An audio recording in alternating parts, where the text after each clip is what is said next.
ఈ రాష్ట్రంలో ఒక దుర్యోధన దుశ్శాసన దుర్నీతి పరిపాలన కొనసాగుతుంది అనేటటువంటి మాట వాస్తవమైనటువంటి విషయం. ఏం మాట్లాడుతున్నారో కూడా నోటికి అదుపు ఆజ్ఞ లేకుండా మాట్లాడుతున్నారు.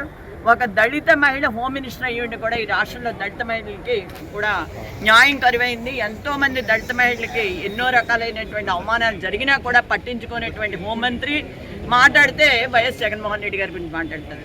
లేకపోతే ఎల్లో మీడియా ఏబిఎన్ ఛానల్ ఎవరి గురించి మాట్లాడతారో వారికి అసలు ఏం మాట్లాడుతున్నారో కూడా తెలియనటువంటి పరిస్థితి. నిజంగా ఆయన భార్య చెప్పాలంటే ఆవిడ పుణ్యాత్రాలనే చెప్పుకోవాలి.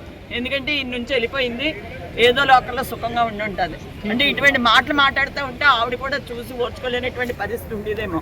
కానీ ఈయన మాట్లాడేటటువంటి మాటలు చెల్లికి తల్లికి కూడా తేడా తెలియనటువంటి పరిస్థితుల్లో మాట్లాడుతున్నాడు. భార్యలకు మళ్ళీ పెళ్లి చేసేటటువంటి సంస్కృతి, చెల్లుళ్ళకి మళ్ళీ పెళ్లి చేసే సంస్కృతి అంటే ఆ రోజున కందుకూరి వీరేశలింగం మంత్రి గారు లాంటి వారు సంస్కరణలు తీసుకురావాలని ప్రయత్నిస్తే ఇవాళ సంస్కరణలు కూలగొట్టి వీళ్ళకి తోచినటువంటి విధానంలో కార్యక్రమాలు చేయటం అన్నది సిగ్గుచేటైనటువంటి విషయం.